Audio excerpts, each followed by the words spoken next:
الأغصان غرد مدى الأزمان عن أهل وحي الله عن حملة القرآن يا بلبل الأغصان غرد مدى الأزمان عن أهل وحي الله عن حملة القرآن في عالم الإنسان كل له ميدان وليس أعلى شان من حملة القرآن. بسم اللہ الرحمن الرحیم.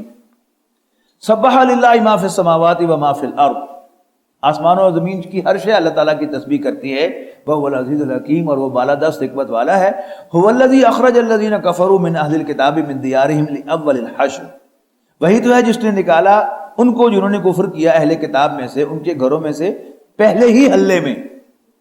ما ظننتم ان یخرجوا، انہیں گمان نہیں تھا، they had no idea کہ وہ نکلیں گے. وظنوا انہم مانعتہم حصونہم، اور وہ یہ سمجھتے تھے کہ ان کے قلعے ان کو بچا لیں گے. من اللہ، اللہ کے مقابلے میں.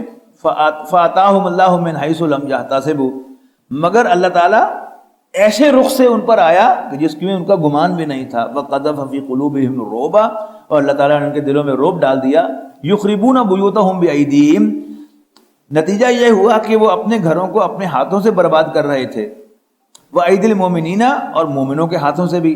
فَاعْتَبِرُوا يَا أُولِي الْأَبْصَارِ، تو عبرت پکڑو اے آنکھوں والو. یہ اصل میں کیا تھا، ذرا پھر سیرت النبی کا جائزہ جو ہے وہ لیجئے. جب نبی اکرم صلی اللہ علیہ وسلم نے مدینہ منورہ ہجرت فرمائی تو دو قبیلے تھے وہاں، سنز آف دی سائل، وہ رسول اللہ صلی اللہ علیہ وسلم کے میزبان تھے. انہوں نے انوائٹ کیا تھا رسول اللہ صلی اللہ علیہ وسلم کو کہ آپ ہمارے پاس تشریف لے آئیں، ہم آپ کی ایسے ہی حفاظت کریں گے جیسے اپنے خاندان میں پیدا ہونے والے بچوں کی حفاظت کرتے ہیں. 3 قبیلے یہودیوں کے عین مدینے کے اندر آباد تھے، بنو قینقاع، بنو نذیر ضاد کے ساتھ، اور بنو قریظہ. ان میں سے جو پہلا قبیلہ تھا بنو قینقاع، اس کا معاملہ یہ ہوا کہ ان کے یہ سونار تھے، اور جو برتن ہوتے ہیں ان کے یہ بنانے والے اور بیچنے والے تھے. تو ایک مسلمان خاتون ان کے بازار میں گئی اور اس نے کوئی برتن بیچا اور کوئی اپنا زیور بنانے کے لیے اس نے ان کو آرڈر دیا. تو جو دکاندار تھا یہودی، اس نے شرارت کی کہ اس عورت کے تہبند کو پیچھے کسی چیز کے ساتھ باندھ دیا. اب جب وہاں سے اٹھی تو اس کا تہبند کھل گیا، اور ان سب یہودیوں نے، بدماشوں نے کہکا لگا دیا اس کے اوپر. ایک مسلمان کو غیرت آئی، اس نے اس یہودی کو قتل کر دیا.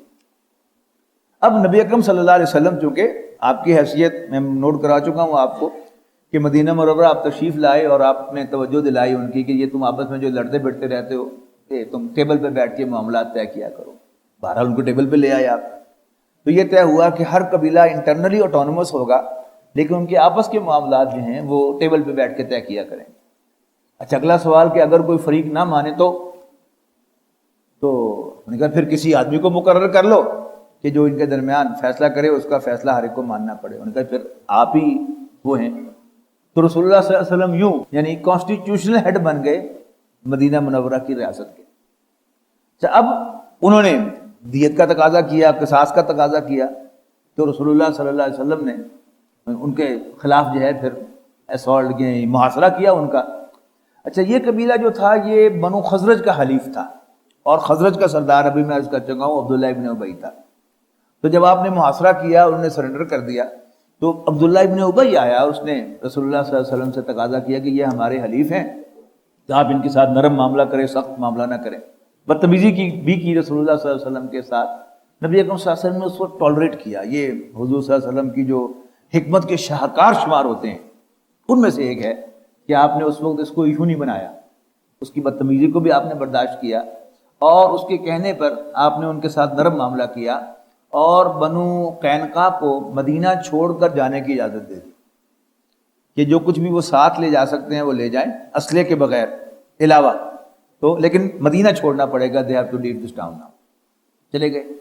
اس کے بعد پھر سن 4 ہجری کا یہ واقعہ ہے کہ کوئی دیت کا کیس تھا، تو رسول اللہ صلی اللہ علیہ وسلم اور حضرت ابوبکر، حضرت عمر، حضرت علی اور کچھ اور صحابہ آپ ان کی بستی میں گئے، وہ دیت کا معاملہ، دیت کہتے ہیں خون بہا، یعنی کوئی شخص قتل ہوا ہے تب اس کے اگینسٹ ان کو کتنی پیمنٹ کرنی ہوگی، اس کو دیت کہتے ہیں۔ آپ طے کرنے کے لیے گئے تو انہوں نے کہا کہ جی بات صاحب یہاں تشریف رکھیں دیوار کے سائے میں، تو ہم ابھی آتے ہیں، تو انشاءاللہ پھر جو جیسے آپ کہیں گے ویسے ہی کر دیں گے۔ لیکن شیطان ان پر آ کے سوار ہوا اور ان کی نیت میں فتور آ گیا۔ تو انہوں نے مشورہ کیا کہ روز روز موقع ہاتھ نہیں آندے، یہ بیٹھے ہوئے ہیں درخت کے دیوار کے سائے میں، تو ایک بھاری پتھر لا کر اوپر سے گرایا جائے اور یہیں پر سارا مسئلہ ہی حل کر دے۔ نبی اکرم صلی اللہ علیہ وسلم کو وحی کے ذریعے سے خبر مل گئی کہ ان کا پلان یہ ہے، تو آپ ایک دم وہاں سے اٹھ گئے، اور پیچھے پیچھے حضرت ابوبکر بھی، حضرت عمر بھی، حضرت علی بھی اور باقی صحابہ بھی اٹھ کے آ گئے۔ تو آپ نے بتایا کہ یہ ان کا پلان تھا، اور یہ ایک بھاری چکی کا پارٹ جو ہوتا ہے، دو پارٹ ہوتے ہیں چکی کے کہ جن کے اندر وہ گرائنڈنگ کی جاتی ہے، تو وہ اوپر سے گرائیں گے، رسول اللہ صلی اللہ علیہ وسلم کو معاذ اللہ شہید کر دیں گے۔ تو نبی اکرم صلی اللہ علیہ وسلم نے آ کر پھر ان کا محاصرہ کیا صحابہ کرام کے ساتھ ان کے علاقے کا۔ تو یہ مضبوط قلعے تھے ان کے، تو قلعہ بند ہو گئے۔ اچھا، عبداللہ ابن ابی نے ان کو پیغام بھیجا کہ ڈرنا ڈرنا کوئی نہیں تسی۔ اچھا، ایک دفعہ یہ مان گئے بلکہ کہ ٹھیک ہے ہم نکل جاتے ہیں۔ عبداللہ ابن ابی نے پیغام بھیجا کہ نہیں نہیں، میں تمہارے ساتھ ہوں اور میں تمہیں نکل نہیں دوں گا، اور اگر تمہیں نکالا گیا تو میں بھی شہر چھوڑ کے چلا جاؤں گا آن پروٹیسٹ۔ اب یہ ساری باتیں یہاں پر آئیں گی، لیکن نہ عبداللہ ابن ابی آیا، نہ کوئی اور مدد کو آیا، بے یار و مددگار۔ پھر انہوں نے ہتھیار ڈالے، یعنی پہلے حضور صلی اللہ علیہ وسلم نے محاصرہ کیا، پھر نخلستان تھا بہت بڑا، کھجور کے درخت تھے۔ نارملی کھجور کے درختوں کو کاٹنے کی اجازت نہیں دیتے رسول اللہ صلی اللہ علیہ وسلم، لیکن اگر اسٹریٹجی میں حائل ہوں تو پھر اس کی اجازت ہے۔ تو نبی اکرم صلی اللہ علیہ وسلم نے صحابہ سے کہا کہ یہ درخت کاٹ دو، ان کو جلا دو، تاکہ تیر جو ہیں وہ سیدھے جو ہے ان کے اوپر ڈالے جا سکیں، پھینکے جا سکیں۔ وہ بھی کیا گیا۔ پھر آخر جو ہے اللہ تعالیٰ نے ان کے دلوں میں رعب ڈال دیا، ابھی ہم نے پڑھا نا کہ اللہ نے رعب ڈال دیا، تو پھر انہوں نے ہتھیار ڈالے، اور پھر نبی اکرم صلی اللہ علیہ وسلم نے کہا کہ اچھا تم اسلحہ کے سوا جو چیز ساتھ لے جا سکتے ہو وہ لے جاؤ۔ تو یعنی بہت سارے اونٹوں پر، یعنی غالباً 2500 اونٹ تھے جس پر یہ اپنا سامان لاد کر لے کے گئے، اور اپنے ہاتھوں سے جو مکان انسان چاؤ سے بناتا ہے وہ انسان کا برین چائلڈ ہوتا ہے کہ اس نے ایک ایک کھڑکی اور اس کا ایک ایک پتھر جو ہے وہ بڑے پیار سے لگایا ہوتا ہے۔ تو انہوں نے اپنے گھر خود اکھاڑے، یعنی دروازے بھی اکھاڑے، کھڑکیاں بھی اکھاڑی، بعض لوگوں نے چھتیں اکھیڑ کر اس کے چھتیر جو ہے وہ بھی نکالے اپنے ہاتھوں سے تاکہ ہم ساتھ لے جا سکیں، اور لے کر چلے گئے، اور یوں اس کا خلاصہ ہو۔ یہ سارا واقعہ جو ہے وہ یہاں پر بیان ہو رہا ہے۔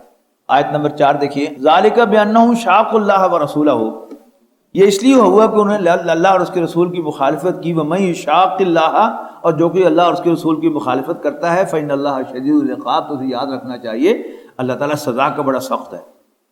ما قطعتم من لینۃ او ترکتموہا، نہیں کاٹا تم نے کوئی کھجور کا درخت یا رہنے دیا اسے اپنی جڑ پر کھڑا، علی اصولہا فباذن اللہ، تو اللہ کے اذن سے تھا، ولیجزی الفاسقین، تاکہ اللہ تعالیٰ نافرمانوں کو سزا دے۔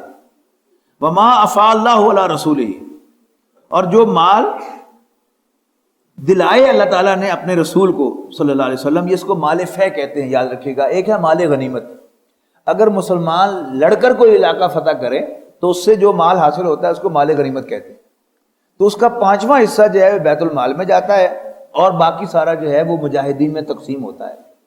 جو اپنی سواری بھی مینٹین کر رہا ہے اس کو 2 حصے ملتے ہیں، اور جو پیدل ہے اس کو 1 حصہ ملتا ہے۔ لیکن مال فے وہ مال ہے کہ جس میں باقاعدہ جنگ نہ ہو اور دوسرا فریق سرنڈر کر دے، تو پھر اس سے سارا کا سارا مال جو ہے وہ پھر مجاہدین میں تقسیم نہیں ہوتا، اس لیے کہ انہوں نے کوئی لڑائی نہیں کی اس کے لیے، تو وہ سارا کا سارا بیت المال میں چلا جاتا ہے۔ اب یہ اس کو کہا جا رہا ہے کہ وما افاء اللہ علی رسولہ، جو کچھ بھی مال فے کے طور پہ عطا کیا اللہ نے اپنے پیغمبر کو، ان میں سے منہم فما اوجفتم علیہ من خیل، اس لیے کہ نہ تو تم نے ان پر گھوڑے دوڑائے، ولا رکاب، نہ اونٹ، ولکن اللہ یسلط رسلہ علی من یشاء، لیکن اللہ تعالیٰ اپنے پیغمبر کو مسلط کر دیتا ہے جس پر چاہے، واللہ علی کل شیء قدیر، اللہ تعالیٰ ہر چیز پر قادر ہے۔ وما افاء اللہ علی رسولہ، اور جو کچھ بھی اللہ تعالیٰ نے عطا فرمایا مال فے کے طور پر اپنے پیغمبر کو، من اہل القریٰ، بستی کے لوگوں سے، فللہ وللرسول ولذی القربى، تو وہ اللہ، اس کے رسول اور اللہ کے رسول کے قرابت داروں کے لیے ہے۔ نبی اکرم صلی اللہ علیہ وسلم نے جو بڑے بڑے کام کیے جن کی کوئی نظیر نہیں ملتی، ان میں سے ایک کام کیا ہے کہ نبی اکرم صلی اللہ علیہ وسلم نے اپنے خاندان یعنی بنو ہاشم پر زکوٰۃ و خیرات جو تھے وہ بین کر دی۔ یعنی اگر زکوٰۃ و خیرات حضور صلی اللہ علیہ وسلم کے خاندان کے لیے اوپن ہوتے تو ہر شخص جو ہے حضور صلی اللہ علیہ وسلم کے خاندان کو صدقہ دیتا، خیرات دیتا، زکوٰۃ دیتا، لیکن رسول اللہ صلی اللہ علیہ وسلم نے عام پبلک بینیفٹ کے لیے اپنے خاندان پر لوگوں پر زکوٰۃ بین کر دی۔ اب یہاں پر اللہ تعالیٰ کہہ رہا ہے کہ یہ جو مال ہے اب یہ حضور صلی اللہ علیہ وسلم کے قرابت داروں کے لیے، فللہ وللرسول ولذی القربى والیتامیٰ، اور یتیموں والمساکین، مسکینوں وابن السبیل، مسافروں کے لیے، یعنی بیت المال میں چلا گیا تو اس کے سارے مصارف جو ہے وہ ان پر جائے گا۔ لِكَيْ لَا يَكُونَ دُولَةً بَيْنَ الْأَغْنِيَاءِ مِنْكُمْ، تاکہ دولت تم میں سے مالداروں ہی کے درمیان گردش نہ کرتی رہے۔ وَمَا آتَاكُمُ الرَّسُولُ فَخُذُوهُ، تو جو تمہیں اللہ کا رسول دیں مسلمانوں لے لو، وَمَا نَهَاكُمْ عَنْهُ، اور جس سے وہ منع فرمائیں، فَانْتَهُوا، باز آ جاؤ، وَاتَّقُوا اللَّهَ، اللہ سے ڈرتے رہو، إِنَّ اللَّهَ شَدِيدُ الْعِقَابِ، بے شک اللہ تعالیٰ سزا کا بڑا سخت ہے۔ لِلْفُقَرَاءِ الْمُهَاجِرِينَ الَّذِينَ أُخْرِجُوا مِنْ دِيَارِهِمْ وَأَمْوَالِهِمْ يَبْتَغُونَ فَضْلًا مِنَ اللَّهِ وَرِضْوَانًا وَيَنْصُرُونَ اللَّهَ وَرَسُولَهُ أُولَئِكَ هُمُ الصَّادِقُونَ۔ تیسری جو اس کی مد بیان کی گئی وہ کیا ہے؟ وہ مفلس مہاجر، الذین اخرجوا من دیارہم، جو اپنے گھروں سے نکالے گئے اور اپنے مالوں سے، اور جو تلاش کرتے ہیں اللہ کا فضل اور اس کی رضا، اور وہ اللہ اور اس کے رسول کی مدد کرتے ہیں، اولئک هم الصادقون، یہ اپنے ایمان میں سچے ہیں۔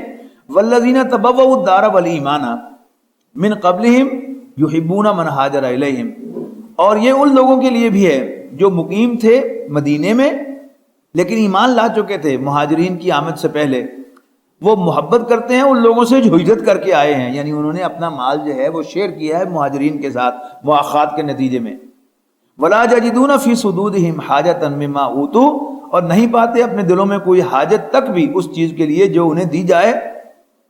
وَيُؤْثِرُونَ عَلَىٰ أَنفُسِهِمْ، اور وہ اپنے اوپر ترجیح دیتے ہیں، پریفرنس دیتے ہیں دوسروں کو، وَلَوْ كَانَ بِهِمْ خَصَاصَةٌ، خواہ خود وہ حاجت مند ہو۔ وَمَن يُوقَ شُحَّ نَفْسِهِ، اور جو کوئی دل کے بخل سے بچا لیا جائے، فَأُولَٰئِكَ هُمُ الْمُفْلِحُونَ، تو ایسے ہی لوگ کامیاب ہونے والے ہیں۔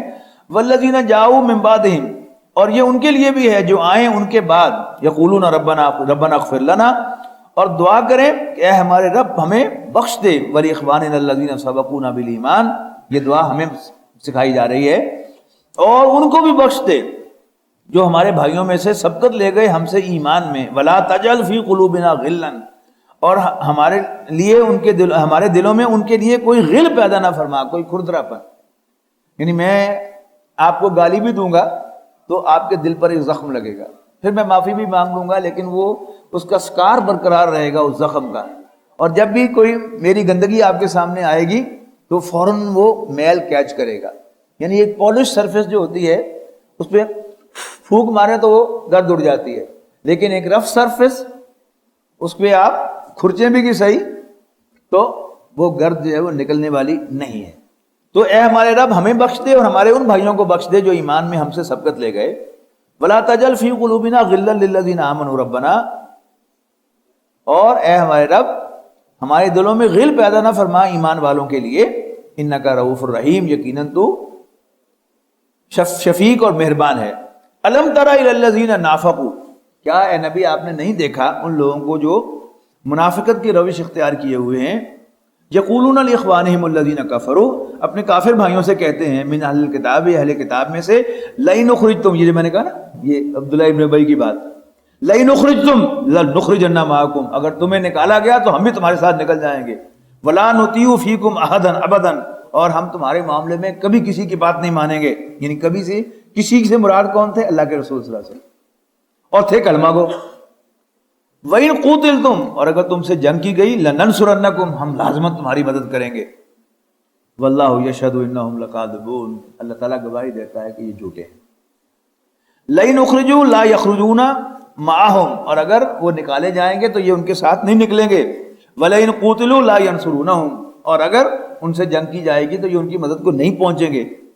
وَلَئِن نَصَرُوهُمْ لَيُوَلُّنَّ الْأَدْبَارَ، اور اگر مدد کریں گے بھی سی تو ضرور پیٹ پیٹ کے بھاگ جائیں گے. ثُمَّ لَا يُنصَرُونَ، پھر ان کی کوئی مدد نہیں کی جائے گی. لَأَنْتُمْ أَشَدُّ رَهْبَةً فِي صُدُورِهِم مِّنَ اللَّهِ، یقیناً اے مسلمانوں تمہارا خوف ان کے دل میں اللہ سے زیادہ ہے. ذَلِكَ بِأَنَّهُمْ قَوْمٌ لَا يَفْقَهُونَ، یہ اس لیے کہ ناسمجھ لوگ ہیں.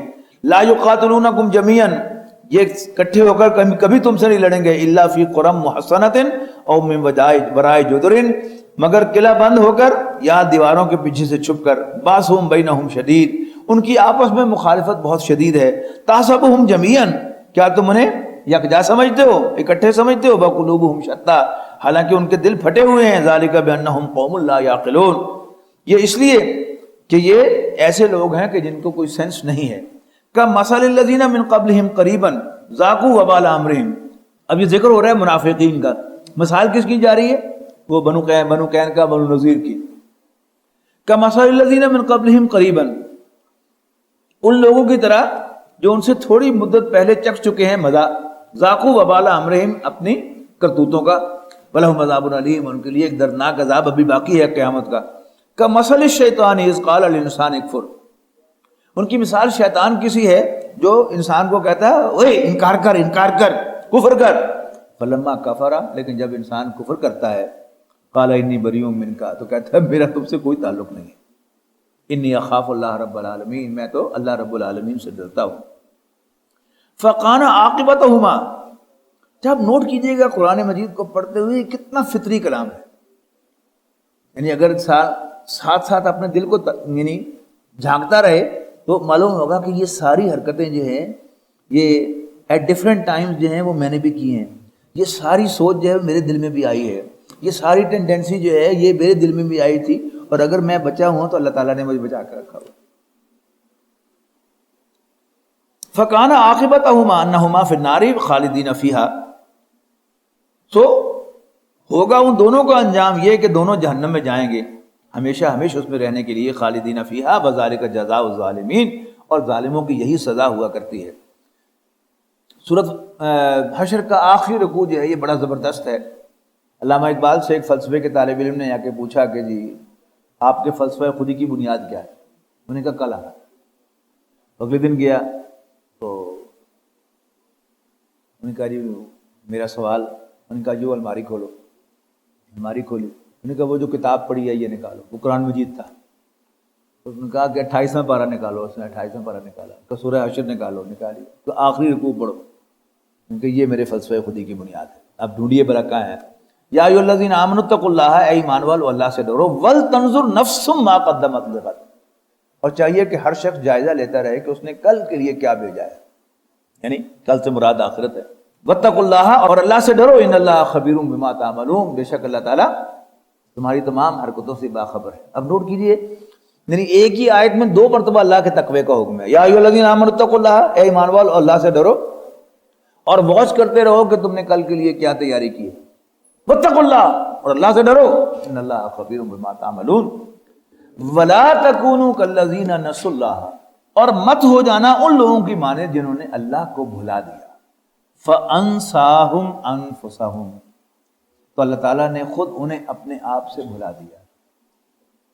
یہ پورا جو ویسٹ ہے، یعنی جس کی ابتدا ڈارون سے ہوئی، یعنی ڈارون نے جو اینیمل ورلڈ کا انالیسس تھا وہ بڑا زبردست کیا تھا کہ ایک جانور کی جو ساری ایکٹیویٹیز ہیں ان کو خلاصہ اس نے کیا نکالا، بڑا پرفیکٹ خلاصہ نکالا تھا اس نے کہ survival for existence, struggle for existence کرتا ہے ہر جانور.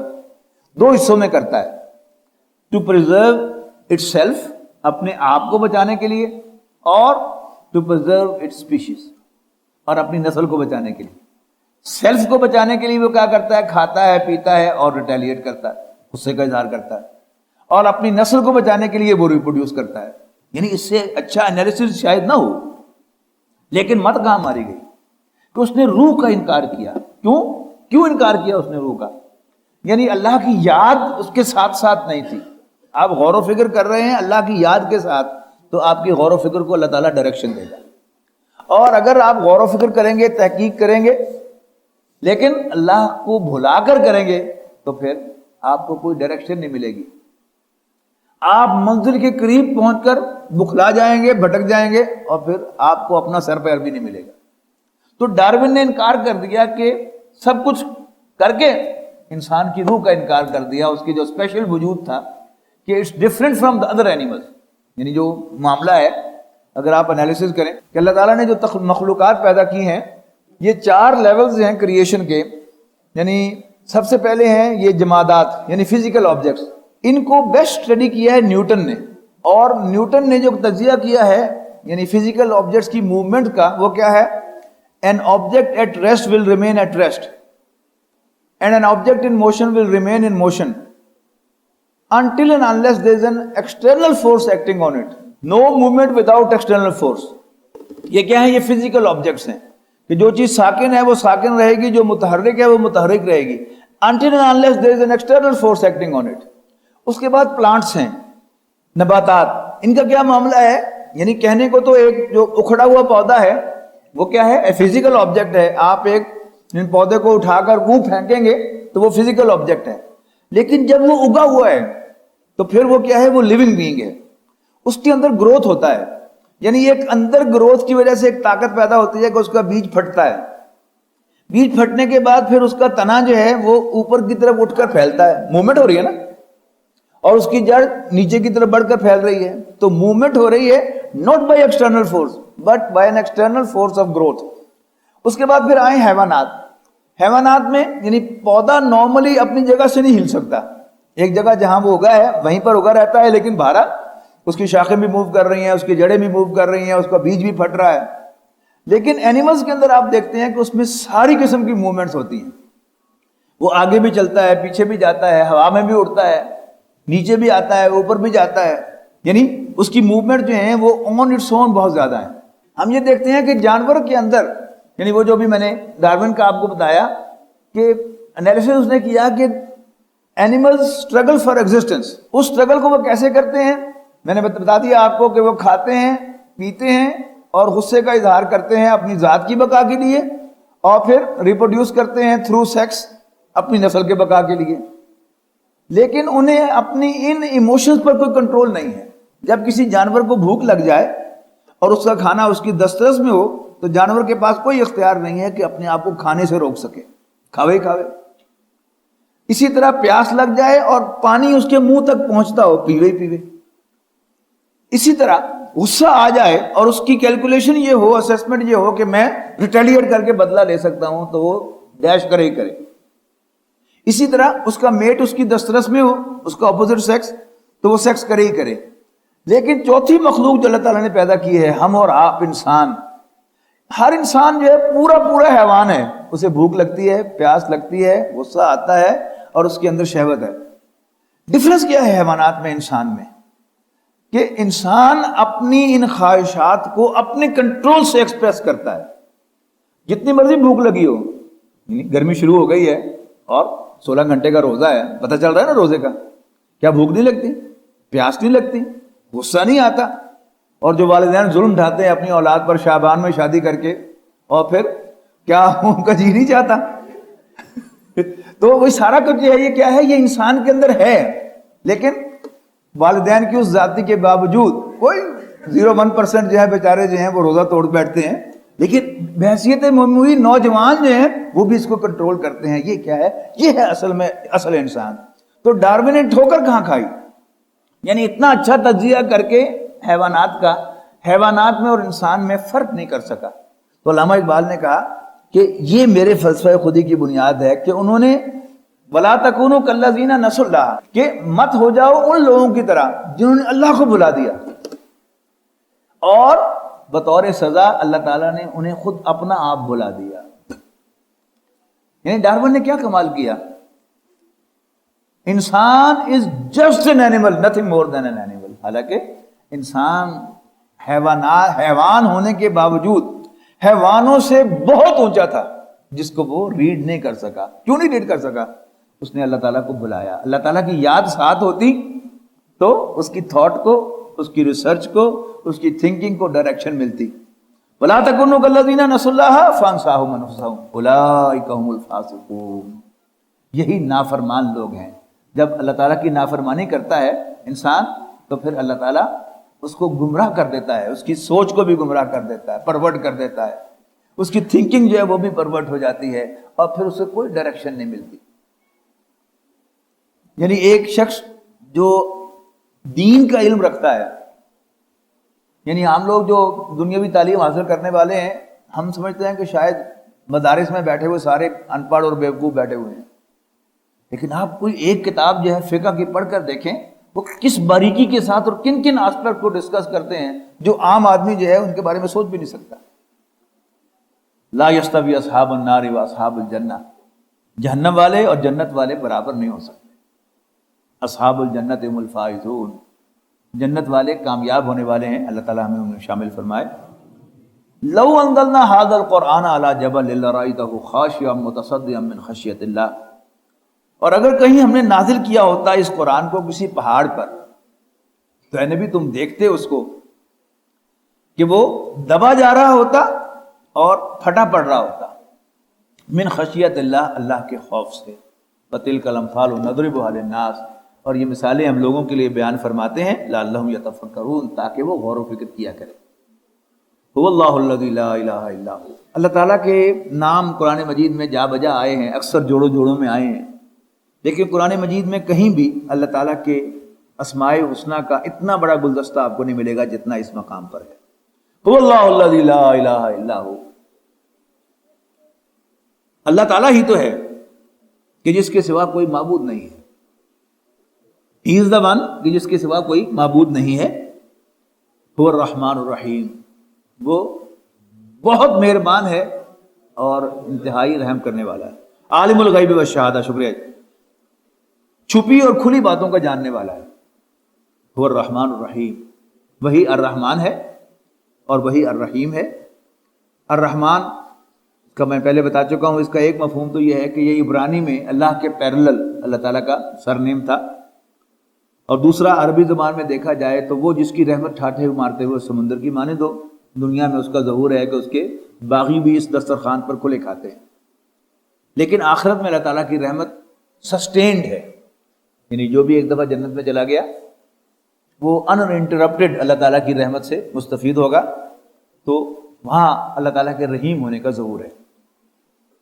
هو اللہ الذی لا الہ الا هو، اللہ تعالیٰ ہی تو ہے کہ جس کے سوا کوئی معبود نہیں. الملک، وہ بادشاہ حقیقی ہے. القدوس، بہت پاک ہے. السلام، سراسر سلامتی ہے. المومن، امن دینے والا ہے، سیکیورٹی فراہم کرنے والا ہے. المہیمن، نگہبان ہے. العزیز، آل مائٹی ہے. الجبار، irresistible ہے. المتکبر، بڑا ہو کر رہنے والا ہے. سبحان اللہ عما یشرکون، جو شرک یہ کرتے ہیں اللہ کے ساتھ اللہ تعالیٰ اس سے بہت بلند و برتر ہے، پاک ہے. هو اللہ الخالق الباری المصور له الاسماء الحسنى، وہی تو ہے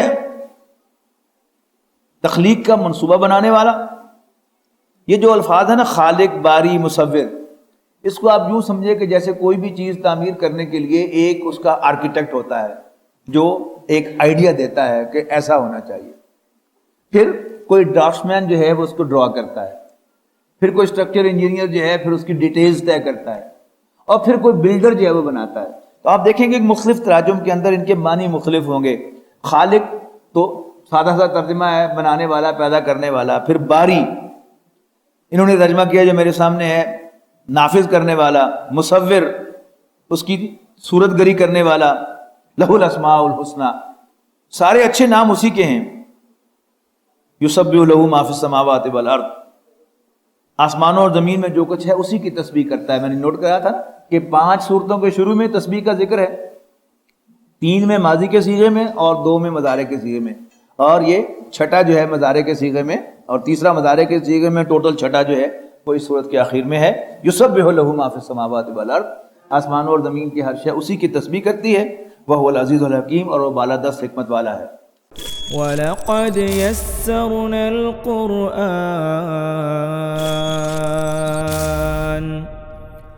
وَلَقَدْ يَسَّرْنَا الْقُرْآنَ لِلذِّكْرِ فَهَلْ مِن مُّدَّكِرٍ